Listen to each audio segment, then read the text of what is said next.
Mana shunaqangi 6 sotikka qurilgan bahaybat uyimiz 265 ming dollarga sotuvga chiqyapti. Turgan manzilimiz Yashnobod tumani Chinor mahalla desa ko'pchilik bilishadi. Ya'ni mana shunaqangi juda chiroyli bo'lgan elitli mahalla hisoblanadi va shu yerdan ikkita yonma-yon bir xil qurilgan uyimizda mana shu qismi, ya'ni korobka holatdagi qismi sotiladi. Bu ko'chada taxminan 1 so'ta yer 40 ming atrofida bo'lsa, 6 so'ta quruq yerni o'zi 240 ming dollar bo'ladi. Endi 240 mingga quruq yer olib turib bunaqa imorat quraman desangiz, taxminan 300 minglardan oshib ketadi. Men 265 mingga zo'r narx deb bildim. Xo'p, bu joyimizning fasad razmeri 20, ichkariga 30. Kommunikatsiya keladigan bo'lsa, hech qanaqa muammo yo'q. Shoshmasdan oxirigacha kuzatsangiz, ichkarilarni to'liq birga tabdoq chiqamiz. Kirganda mana shunaqa yashil hududga joy olib qolingan va katta darvozadan kirganda to'g'riga mana shunaqa joy qoldirilgan. Tepasiga naves qilib turib 2-3 ta mashina parkovka, yo'lga tapchan, yozgi oshxona qilib foydalansa bo'ladi. Hozir ichkarilarni ham birga ko'rib chiqamiz. Ichkaridan kirgan paytimizda bizani mana shunaqangi kattagina xo'l kutib oladi. Bu joyni tegi to'liq podval va yashash uchun hamma sharoit qilib qo'yilgan.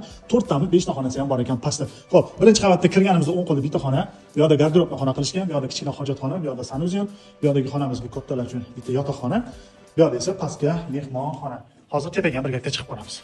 Mana shunaqangi aylanma bo'lgan chiroyli lestnitsa bilan tepa qavatga chiqib oldik. Chiqqanda oldi qismida balkonga o'xshab mana katta joy qoldirgan.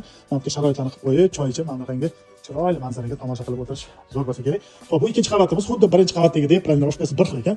Bu yerda bitta kichkina yotoqxona desa ham bo'ladi. Garderobli xona, kichkina hojatxona, umumiy sanuzel, bu yerda kattalar uchun yotoqxona, bu yerda tepa qavatga mehmonxona. Yana bitta plyus tarafi orqa tarafda ham ko'cha bor ekan. Mana darvoza qilib turib, orqadan ham kirish qilsa bo'lar ekan. Yashnobod tumani Chinor mahalla 265 mingga zo'r narxda bildik. Lokatsiyasini tushunmaganlarga Telegram kanalida aniq lokatsiyasi bilan joylaymiz. Narx arzonmi, qimmatmi? Nima deb o'ylaysiz?